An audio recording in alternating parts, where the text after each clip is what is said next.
Salli wa sallim ala nabiyil amin nabiyyina wa uswatina Muhammadin wa ala alihi wa sahbihi ajma'in, amma ba'd. Jamaah rahimakumullah, kita mentadaburi mulai ayat ke 153 sampai 163, 10 ayat insyaallah. Meskipun ayat yang pertama tadi adalah masuk di halaman yang sebelumnya, tapi masih satu tema, yakni firman Allah Ta'ala, a'udzubillahi minasyaitonirrajim, ya ayyuhalladzina amanu, orang mukmin, ista'inu bis sabri was salah, mohonlah pertolongan dengan sabar dan sholat. Innallaha ma'as sabirin, sesungguhnya Allah bersama orang-orang yang bersabar. Wala taqulu liman yuqtalu fi sabilillahi amwatun, dan janganlah kalian mengatakan terhadap orang yang terbunuh di dalam perjuangan di jalan Allah, mereka itu mati. Bal ahya'un, bahkan mereka itu hidup. Walakin la tash'urun, akan tetapi kalian tidak menyadarinya. Walanabluwannakum bisyai'im minal khaufi, dan sungguh kami akan menguji kalian dengan sekelumit dari rasa takut, wal ju'i, kelaparan, wa naqsim minal amwali wal anfusi wath thamarat, berkurangnya harta, jiwa dan buah-buahan. Wa basyiris sabirin, dan berikanlah kabar gembira untuk orang-orang yang bersabar. Siapa mereka itu? Alladzina idza asabatuhum musibah, orang-orang yang apabila menimpa mereka musibah, qalu, mereka berkata, inna lillahi wa inna ilaihi raji'un, sungguh kami adalah miliknya Allah dan kami kepadanya bakal kembali. Ulaika alaihim salawatum min rabbihim wa rahmah, mereka itulah orang yang melimpah kepada mereka kasih sayang, keselamatan dari Tuhan mereka dan rahmat. Wa ulaika humul muhtadun, dan mereka itulah orang yang betul-betul mendapatkan petunjuk. Ini satu tema. Kemudian temanya nyaris tidak nyambung. Inna safa wal marwata, sesungguhnya safa dan marwa di dalam prosesi umrah maupun haji, min sya'airillah, adalah di antara syiar-syiar agama Allah. Faman hajjal baita aw i'tamara, siapa yang berhaji ke Baitullah atau umrah, fala junaha alaihi ayattawafa bihima, maka tidak ada dosa bagi dia untuk tawaf, maksudnya sa'i antara keduanya. Kenapa kok turun ayat begini? Dulu di Safa Marwah itu ada berhala, reca gede, yang disembah orang-orang jahiliyah. Lah mereka itu karena kedekatan antara masa jahiliyah dan Islam, mereka ewo pakai ewo, iku gak apa-apa kayak ngono iku, digawe ibadah gak apa-apa. Maka turunlah ayat ini yang menegaskan ora apa-apa. Karena itu diantara syiar-syiar agama Allah. Wa man tatawwa'a khairan, siapa yang berbuat baik lebih daripada ukuran normatif, senang berbuat baik, fa innallaha syakirun alim, maka sungguh Allah maha berterima kasih lagi maha mengetahui. Innalladzina yaktumuna ma anzalna minal bayyinati wal huda, sesungguhnya orang-orang yang menyembunyikan apa yang Allah turunkan dari keterangan-keterangan dan petunjuk, mim ba'di ma bayyanahu linnasi, setelah kami menjelaskannya kepada umat manusia fil kitabi di dalam Alkitab, ulaika yal'anuhumullah, mereka itulah orang yang senantiasa dilaknat Allah, wa yal'anuhumul la'inun, dan dilaknat oleh siapapun yang bisa melaknat. Illal ladzina tabu wa aslahu wa bayyanu, kecuali orang-orang yang mau bertaubat, bikin perbaikan dan menjelaskan. Faulaika atubu alaihim, maka aku menerima taubat mereka, wa ana tawwabur rahim, karena memang aku maha menerima taubat lagi kasih sayangku tak berkesudahan. Innal ladzina kafaru, sesungguhnya orang-orang yang kafir, wa matu, dan mereka mati, wahum kuffar, dalam kondisi kafir, ulaika alaihim laknatullah, maka bagi mereka laknat Allah wal malaikati wan nasi ajmain, juga para malaikat dan seluruh umat manusia. Khalidina fiha, mereka kekal di dalam siksaan itu, la yukhaffafu anhumul adzab, tidak diringankan bagi mereka siksaan, wala hum yunzarun, dan tidak pula mereka diberi tangguh. Wa ilahukum ilahun wahidun, dan Tuhan kalian adalah Tuhan yang esa, yang satu.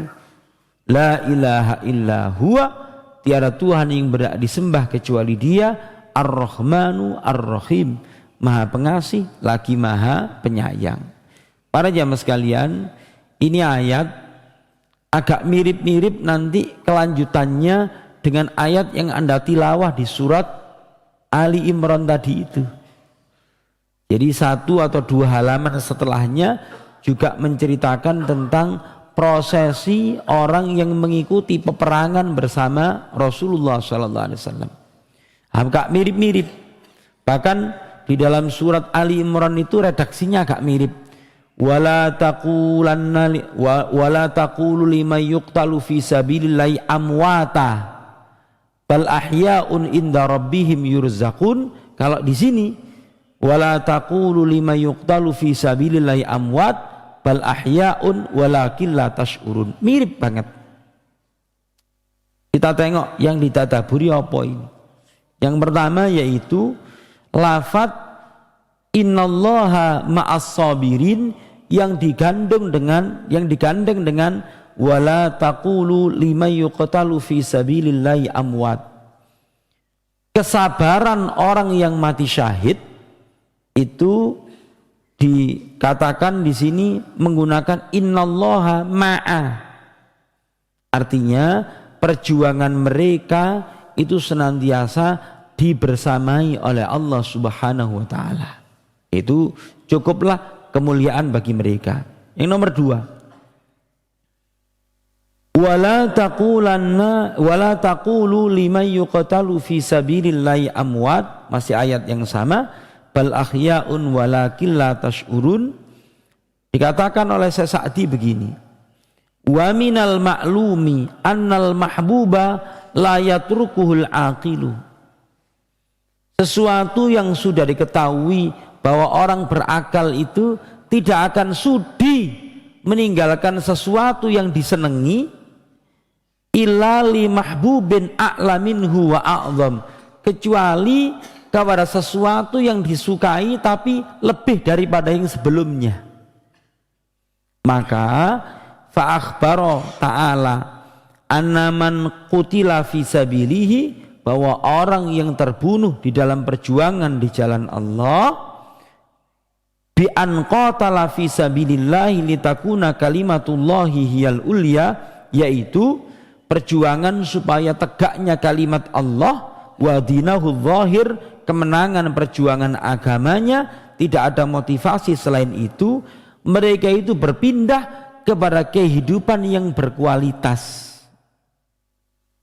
Jadi fa innahu lam tafidhul hayatul mahbubah bal khasala lahu hayatun a'zam wa akmal mimma tadhunnun wa tahsabun. Mereka itu mendapatkan kehidupan yang lebih sempurna, lebih agung daripada seperti yang mereka sangka-sangka. Para jemaah sekalian, Rasulullah sallallahu alaihi wasallam itu pernah mengirim 70 penghafal Quran terbaik. Jadi ono sebuah suku sik tas mlebu Islam. Ngajokno proposal nang Rasulullah. Tolong jenengan kirim guru-guru Quran sing tersertifikasi 70. Dikirim ambek Rasulullah, Pak. Ketika sampai di satu tempat, 70 orang guru Quran ini dibantai semuanya. Dibantai semuanya. Sampai Rasulullah donga kunut selama 1 bulan. Donga kunut selama 1 bulan. Dongakno wong sing mengkhianati Rasulullah itu. Satu di antara yang terbunuh itu ada yang diantem tombak dari punggungnya ini tembus nang dodone. Ketika diantem tombak sampai tembus, dia mengucapkan kalimat begini, fustu warabbil Ka'bah. Apa artinya? Apa artinya? Fustu warabbil Ka'bah. Alangkah beruntungnya aku, wahai Tuhan pemilik Ka'bah. Apa pelajarannya? Hah?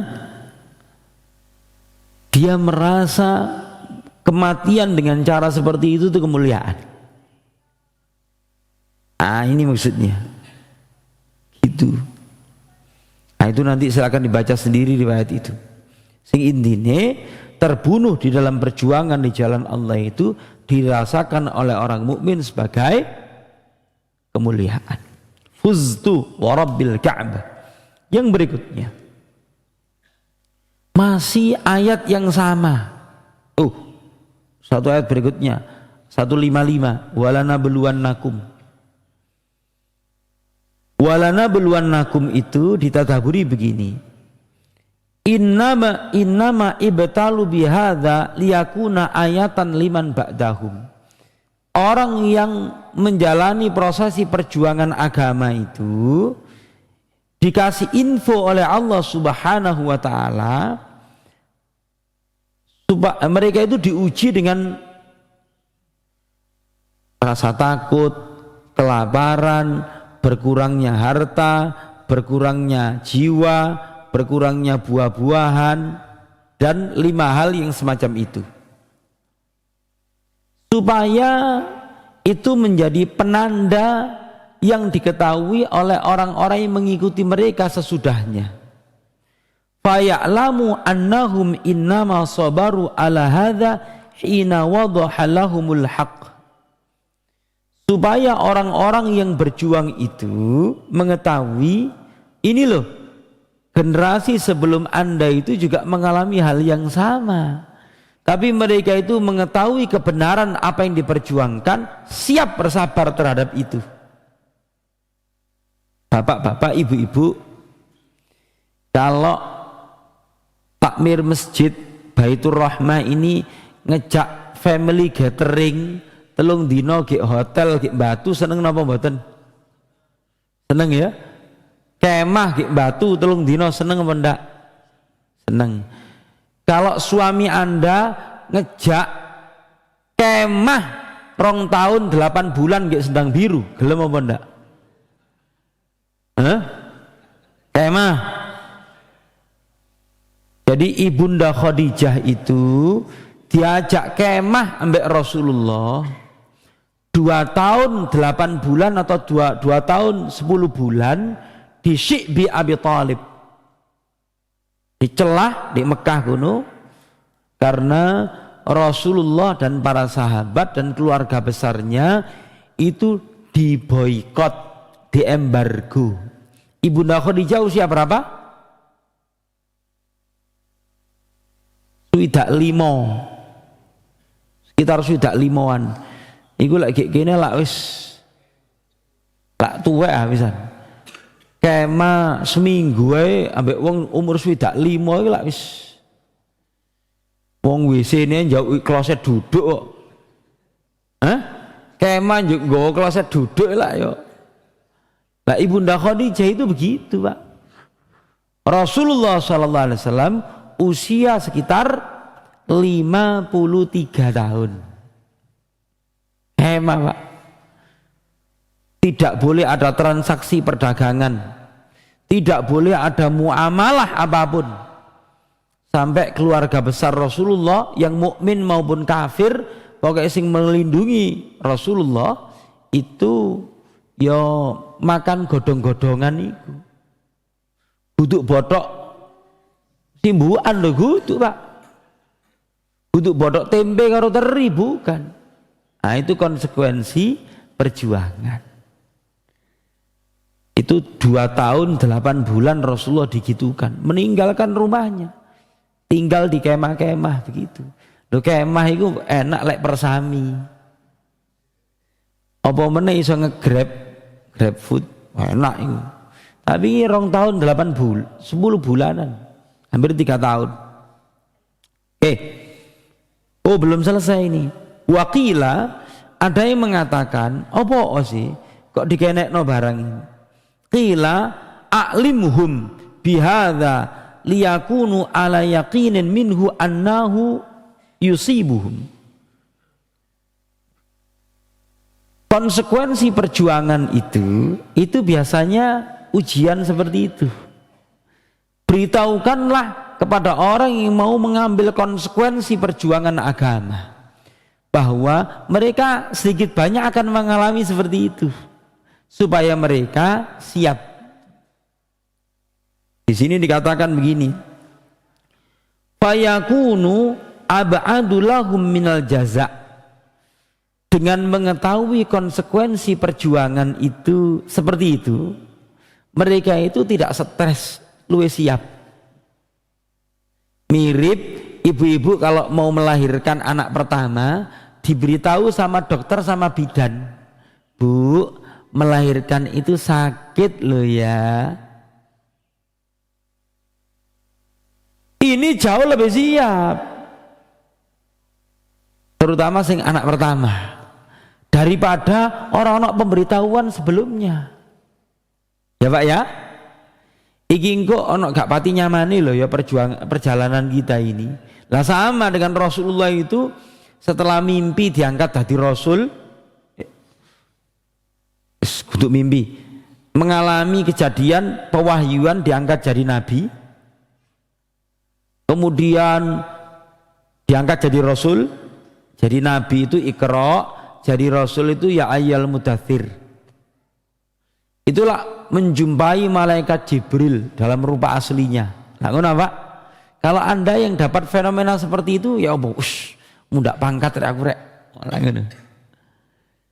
Ibunda Khadijah ngajak Rasulullah nang Warokoh. Warokoh sebubune Khadijah. Jarine Warokoh begini. Semunggo ketika kaummu mengusirmu dari kampung halamanmu nanti, aku iki iso nulung awakmu. Jarine Warokoh begitu. Iki Rasulullah iki sik transaksi sik penak, dipercaya banyak orang di Mekah itu. Tahu-tahu diberitahu bahwa konsekuensi apa yang dia dapatkan itu adalah dia bakal diusir dari kota Makkah. Sik penak lho Pak. Nabi kemudian bertanya, akuntum mukhrijiyah? Apakah mereka pasti akan mengusirku kelak? Kemudian Warokoh bilang, tidaklah ada seseorang membawa seperti apa yang engkau bawa, kecuali kaumnya pasti akan mengusirnya. Ya napa Pak? Siap napa mboten niku? Nah, itulah jauh lebih siap. Jauh lebih siap. Ini ku maksudnya ngoten ini. Yang berikutnya, masih ayat yang sama yang ditadaburi niku. Walana beluannakum. Di sini dikatakan penak terus menerus, tidak tertimpa sesuatu yang tidak mengenakkan, itu menimbulkan kerusakan. Di sini katanya begitu. Lah wong niku gak tahu diuji. Mek pena tok ae. Sinau tok gak tahu ujian, lah gak ero iso apa ndak lah ngono. Kayak pengajian iki lho, ujiane gak tahu ono. Tugas hafalan ora tahu ono. Lah penak tok apa niki, Pak? Ya seterlena. Di sini dikatakan begini, wa hikmatullahi taqtadi tamayyazu ahlul khairi min ahli syarr. Ujian itu dalam rangka untuk membedakan dan memisahkan antara orang baik sama orang tidak baik. Sing tulus karo sing gak tulus. Hadhihi faidatul mihan. Itulah tujuan daripada fitnah atau ujian itu. La izalata ma'al mu'minina minal iman. Ujian itu bukan dalam rangka menghilangkan keimanan dari orang beriman. Tidak. Jadi dikasih ujian itu supaya wong-wong ini murtad itu ndak. Tapi supaya Allah, oh kita menahan. Nah, terus di sini dikatakan begini. Itulah kenapa ujian itu di dalam ukuran yang Allah saja yang tahu.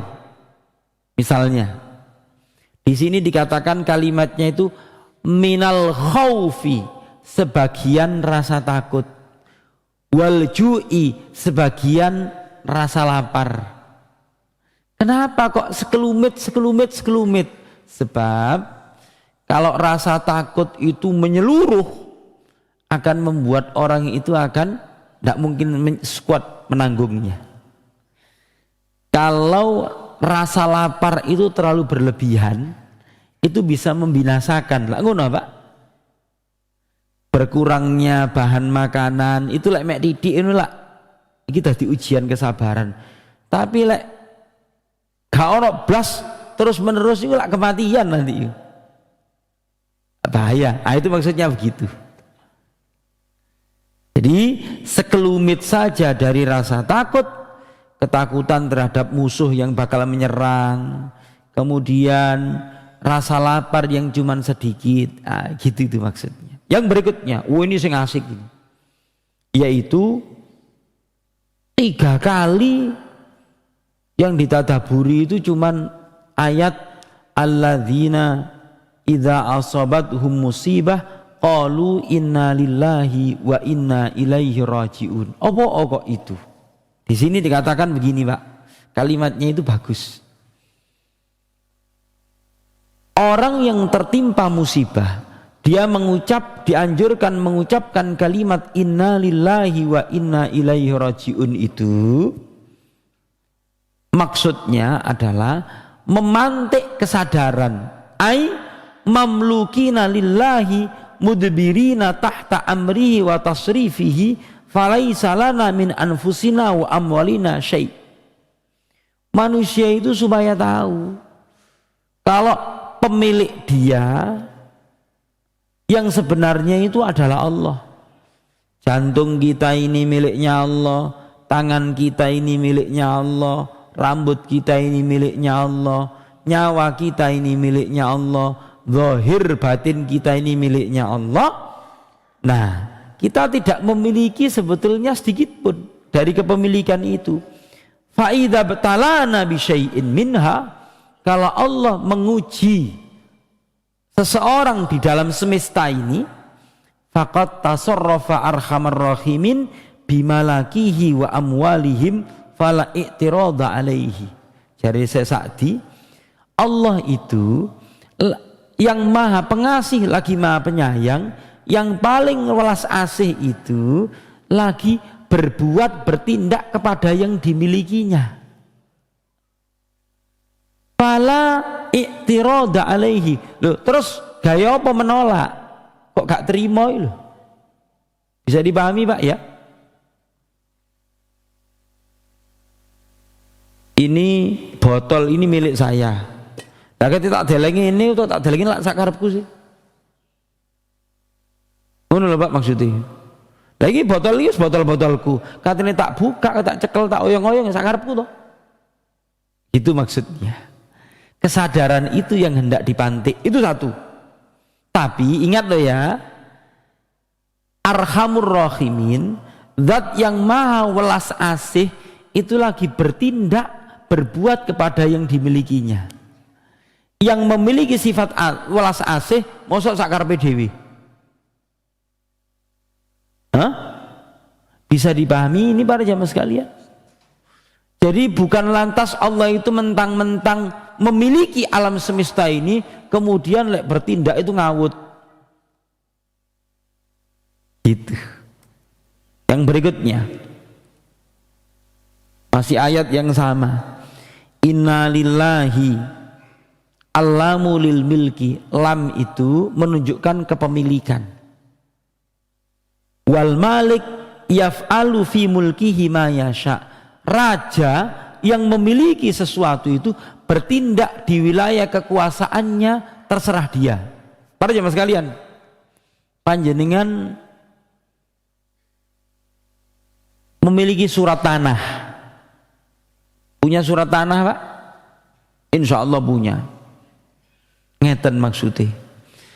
Pada zaman Indonesia ini dimiliki dan dikuasai para raja-raja, surat tanah itu rata-rata gak ono. Kenapa? Karena rojo itu sak karep bagine. Iki milik si fulan, iki milik si fulan, iki tak cabut. Gak oleh. Rojo Jogja lak ngono, Pak. Nah, raja itu begitu. Begitu kok di sini. Rojiun tadhkurul akhirah litahunu alaihi masaibad dunya. Kemudian di ujung ayatnya itu wa inna ilaihi rajiun, kehidupan dunia ini dilanjutkan dengan akhirat supaya musibah apapun di dunia ini itu terasa ringan bagi orang yang mendapatkan musibah, karena itu tidak disia-sia kalau mereka mau bersabar. Ono donga diajarkan Rasulullah, Allahumma qasim lana min khasyatika ma tahulu bihi bainana wa baina maksiatik wa min ta'atika ma tuballighuna bihi jannatak wa minal yaqini ma tuhawwinu bihi alaina masaibad dunya. Artinya ngeten, ya Allah, anugerahkanlah kepadaku rasa takut kepadamu yang bakal menjadi penghalang antara aku dengan kemaksiatan. Anugerahkanlah aku ketaatan kepadamu yang bakal menyampaikanku kepada surgamu. Dan anugerahkanlah aku sifat yakin sehingga terasa ringan kepadaku musibah yang menimpaku. Pak, dibekam niku lara napa mboten? Dicucus-cucus. Katik pembekam lah, ono sing mentalan, ono sing enggak ngono. Sing mentalan nyedotin momen. Tapi kalau Anda meyakini setelah berbekam itu rasanya wenteng, enak. Lah gak apa-apa sih. Loro-loro didik. Apa meneh pijat refleksi itu. Waduh. Wadah ngono. Tapi lek dampake penak, lah gak masalah. Nah, itu maksudnya begitu. Ketika seseorang itu meyakini di balik sesuatu itu ada sesuatu yang mengenakkan, gak sing menyakitkan ini di baliknya ada mengenakkan, ya ringan. Ringan. Nah, terakhir yang ditadaburi terakhir, poin yang ketujuh. Niki unik. Ngeten. Allah menganugerahkan kepada orang yang tertimpa musibah itu lafaz pilihan. Inna lillahi wa inna ilaihi rajiun. Yang di situ ada sebuah komitmen penghambaan. Ada kalimat untuk memohon perlindungan kepada Allah Ta'ala. Pasrah. Kalau seandainya kalimat ini dianugerahkan kepada Nabi Yakub, niscaya Nabi Yakub ketika tertimpa musibah ditinggal putrone Yusuf karo Bunyamin tidak akan mengeluh. Siapa yang tahu keluhannya Nabi Yakub apa?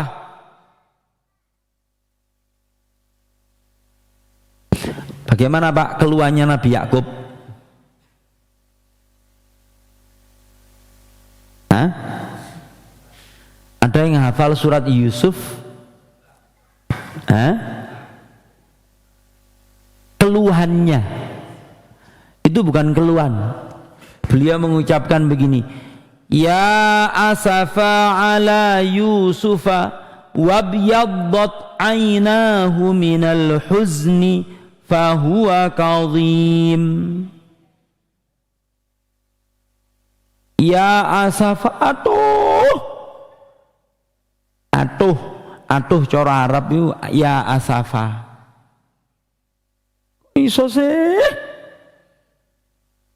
ya asafa ala Yusufa. Duh, aku susah ditinggal Yusuf. Saiki ditinggal adike ya apa sih iki? Ya. Wa biyaddat ainahu. Matanya memutih. Wa huwa kadhim, sambil menahan kemarahan karena beliau tahu dua orang anak yang dicintainya ini gak ono karena pokal gawene kakak wa huwa kadhim. Kadhim itu gregeten tapi diempet.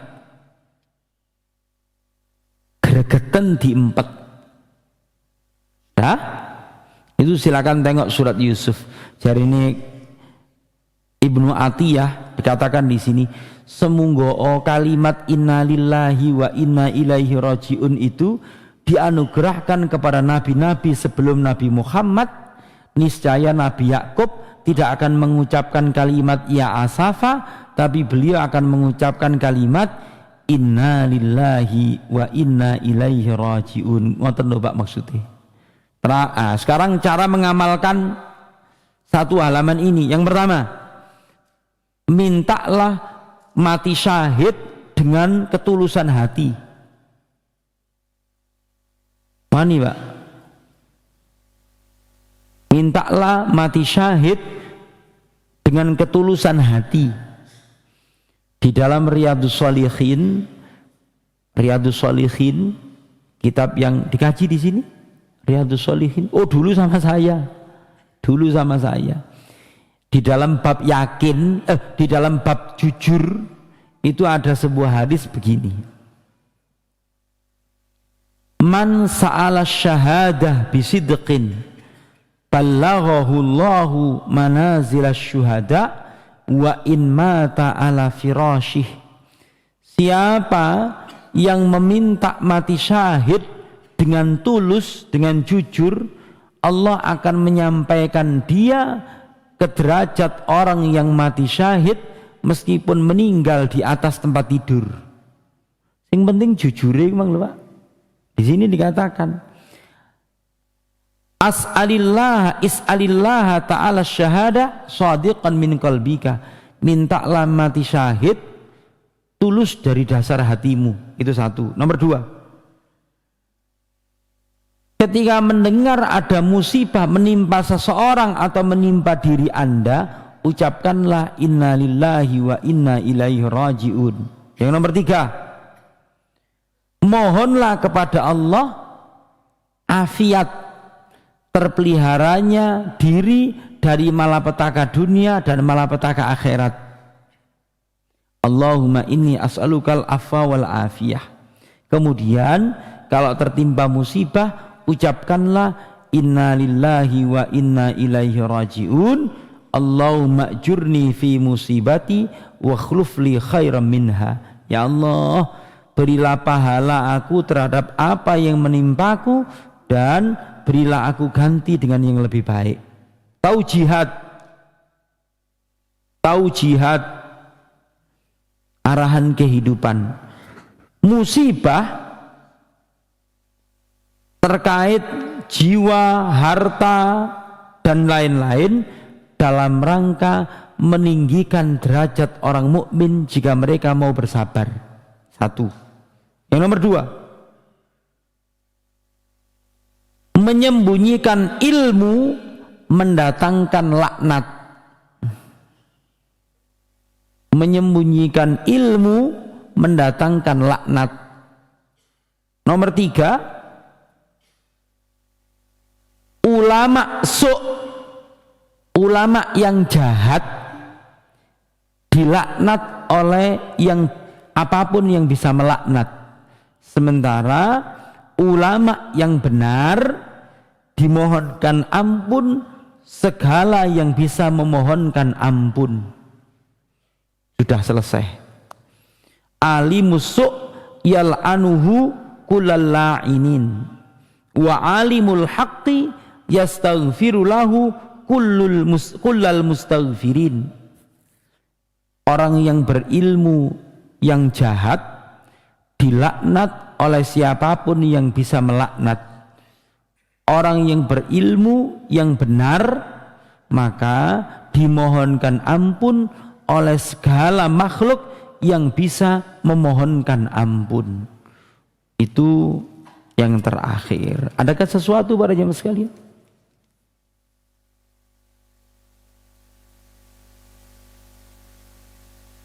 Cukup tinggi.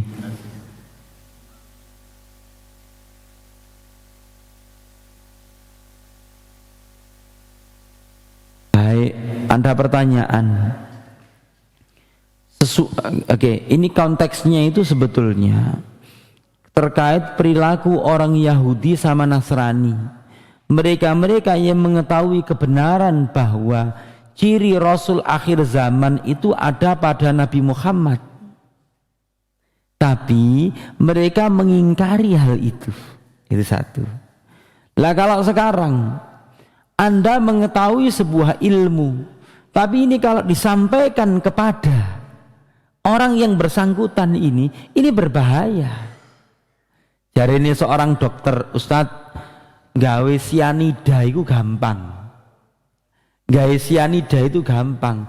Tapi terus lek carane gawe sianida sing gampang itu diurukno nang arek SMP karo SMA. Bahaya napa mboten? Lho ya bahaya, Pak. Termasuk juga menyampaikan ilmu kepada orang yang tidak punya kapasitas untuk menerimanya. Itu jarine sahabat Ali bin Abi Thalib, sampai no ilmu itu kepada sing berhak. Kalau kamu memaksakan sebuah keilmuan kepada orang yang belum waktunya, jarine sahabat Ali, apakah engkau ingin Allah dan Rasulnya diingkari? Sik gurung wayahe. Gitu loh, Pak. Nah, itu otomatis harus saya sembunyikan. Lah ngoten sih, Pak. Ya? Jadi ono kaidahe, Pak, sebetulnya. Kalau orang memang sudah layak mendapatkan keilmuan itu dan memang harus disampaikan, ya silahkan. Contoh, ilmu perbedaan pendapat di beberapa hal. Kadangkala akan Anda ingkari nanti di dalam pikiran Anda. Tak sampai no. Mendingan di kalangan tertutup saja. Ini loh, Pak. Tak gitu tuh, Pak. Termasuk yang sianida tadi itu. Ada yang lain, Pak?